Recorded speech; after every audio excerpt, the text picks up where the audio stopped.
Doctor Venkatesh, ಇತ್ತೀಚೆಗೆ ನಾನು ಎಲ್ಲೋ ಒಂದ್ ಕಡೆ ನೋಡಿದೆ ಈ ವ್ಯಾಲಿ ಅಂತ, ಅಂದ್ರೆ ಶ್ವಾಸಕೋಶದಲ್ಲಿ ಇದು ಒಂದು ರೀತಿ ಡಿಸೀಸ್ ಅನ್ನೋ ತರ ತೋರಿಸ್ತಾ ಇದ್ರು. ಏನಿದು ಈ ವ್ಯಾಲಿ ಅಂದ್ರೆ? ಈ ವ್ಯಾಲಿ ಅಂದ್ರೆ ಈ ಸಿಗರೆಟ್ಸ್ ಅಥವಾ ವೇಪಿಂಗ್ ಅಸೋಸಿಯೇಟೆಡ್ ಲಂಗ್ ಇಂಜುರಿ, ಅದು ಚಿಕ್ಕದಾಗಿ ಈ ವ್ಯಾಲಿ ಅಂತ ಹೇಳಿದೆ. ಇದು ನಿಕೋಟಿನ್ ಇರ್ತಕ್ಕಂಥ ದ್ರವಣ ಸೇವನೆ ಮಾಡಿ ವೇಪಿಂಗ್ ಮುಖಾಂತರ ಆ ಒಗ್ಗುವಿಕೆಯನ್ನು ಮುಂದುವರಿಸ್ಕೊಂಡು ಹೋಗೋದ್ರಿಂದ ಆಗುವಂತ ನಮ್ಮ ಶ್ವಾಸಕೋಶದ ಮೇಲೆ ತೀವ್ರ ಪ್ರಮಾಣವಾಗಿರ್ತಕ್ಕಂಥ ಒಂದು ಕಾಯಿಲೆ. ಸರಿಯಾಗಿ ಹೇಳಕ್ ಹೋದ್ರೆ ಈಗಾಗಲೇ ಹೇಳಿದಂಗೆ COVID-19 ಹೇಗೆ ನಮ್ಗೆ ಔಷಧಿ ಸಿಕ್ಕಿಲ್ವೋ, ಇದಕ್ಕೂ ಸರಿಯಾದ ಔಷಧಿನೇ ಇಲ್ಲ, ನೇರವಾಗಿ ಔಷಧಿ ಇಲ್ಲ.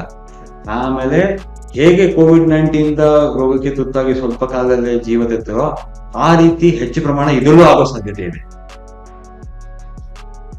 ಆ ತರ ಆಗಿರ್ತಕ್ಕಂಥದ್ದು ಕಡಿಮೆ ಪ್ರಮಾಣ ಆದ್ರೂ 90-95% ಜನರು ಬೇಗನೆ ಈ ಒಂದು ತೀವ್ರ ಪ್ರಮಾಣದ ಒಂದು ಶ್ವಾಸಕೋಶದ ನರಳುವಿಕೆಗೆ ಬಗ್ಬಿಡ್ತಾರೆ, ಸತ್ತಿರೋದು ಉಂಟು.